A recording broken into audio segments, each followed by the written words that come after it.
see that 10 is all the way up at the top, so I'm just going to bring my line all the way up to the top and then fill that in.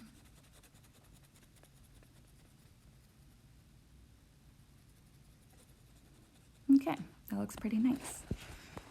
Now it asks me some questions. It says to use the data in the bar graph to answer the questions below. Okay, well, what does it say? How many wins did all of the teams have in all? Okay, so I need to think about what that question's asking. How many wins did all of the teams have in all? Okay, so when it says all of the teams, that means I need to include the Tigers, Penguins, Lions, and Eagles. And it's saying in all, which means total or all together.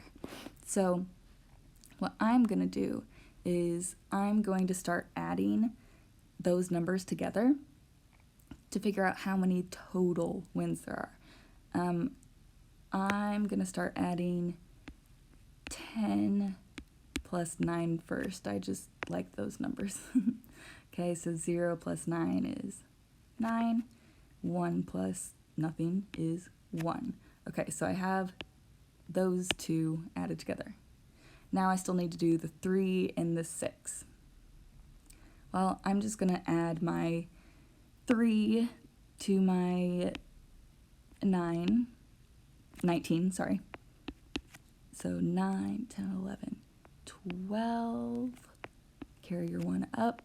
1 plus 1 is 2. Okay, so I have 3.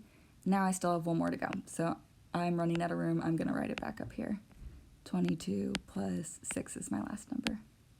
Okay, 6 plus 2 is, 8. 2 plus nothing is, 2. So your answer here should be 28. Okay, now if you like to add in a different order, it doesn't matter what order you add those numbers in, just make sure that you add all of them if it asks for the total. Okay, the next question says, how many fewer wins did the Tigers have than the Eagles? Okay, so they're talking about Tigers and Eagles. How many fewer wins did the Tigers have than Eagles? Fewer. That kind of sounds like subtraction. So let me see how many the Tigers had. Looks like they had 6. And the Eagles had 10. Well, I could do one of two things. I could either do 10 minus 6 and do it that way. And I know that that's 4. Or I could look on my bar graph. Let me change the color so you can see what I'm talking about. I can look at my bar graph and I know that one stops there and that one stops there. Well, I could just count up from 6 and go 1, 2, 3, 4. Or the opposite way as well. If you want to start at 10 and go down to 6. 1, 2, 3, 4. Notice how I get the same answer every single time I do that. So it doesn't matter which method you like best, but 4 will be your answer. Oops, okay. Okay, so these last problems are multiplication problems, and there are a few different ways you can do this. So some of you may already know your multiplication. That's nice. Most of us are still figuring it out because we were just taught it. Okay, so I don't expect you to have it memorized. What I do if I don't know a multiplication problem off the top of my head is I like to use repeated addition. So what that means is, if you're looking here at this 6 times 2, well, that means 6 2 times. So repeated addition would be 6 plus 6. And that's the exact same thing as 6 times 2. And I know what 6 plus 6 is. That's 12. Okay, so you can do it that way.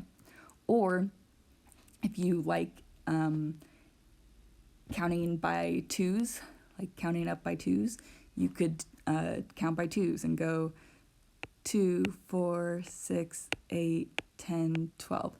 And I made those little dots to represent that I counted up by twos 6 times. So 1, 2, 3, 4, 5, 6. Okay, that's not everybody's method, but that's just how I was taught. Okay, let's look at 2 times 4. That means 2 4 times. Or if you want to think about it as 4 2 times, that works as well.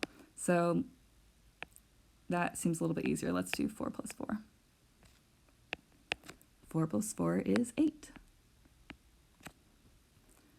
5 times 3. Okay, let's do a different way to figure this out. Like we're doing on our multiplication number stories, we could make 5 groups. 1, 2, 3, 4, 5, with 3 dots inside each of them. So 1, 2, 3, 1, 2, 3, 1, 2, 3, 1, 2, 3, 1, 2, 3. And then all I would need to do is count up those dots, how many dots I have total. So 1, 2, 3, 4, 5, 6, 7, 8, 9, 10, 11, 12, 13, 14, 15. Okay, so 15 is our answer on that one. 3 times 3, you can just do 3 plus 3 plus 3. I know 3 plus 3 is 6, plus another 3 is 9. So 9 is our answer.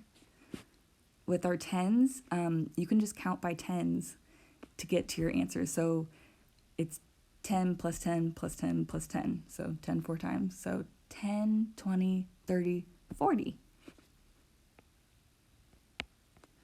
And then for 3 times 6, I would probably do 3 groups with 6 dots in each.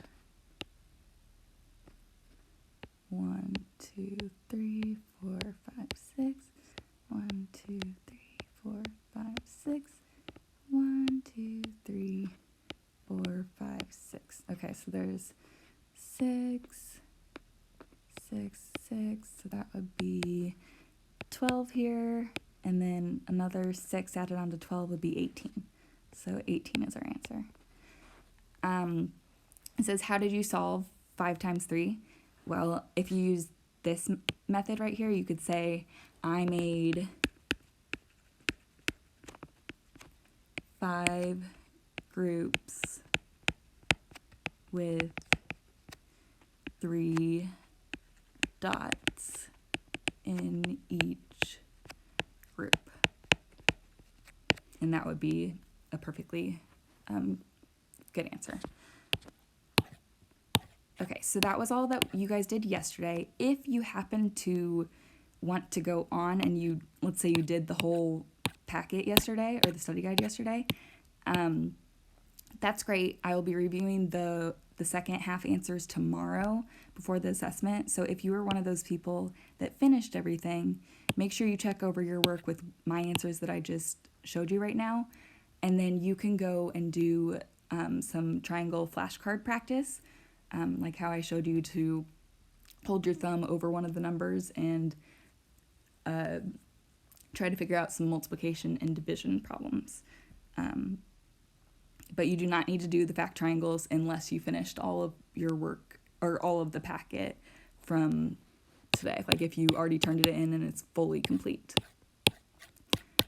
Okay, so make sure you checked over your work and you watched this video, and then finish the rest of your study guide today so that you feel prepared for tomorrow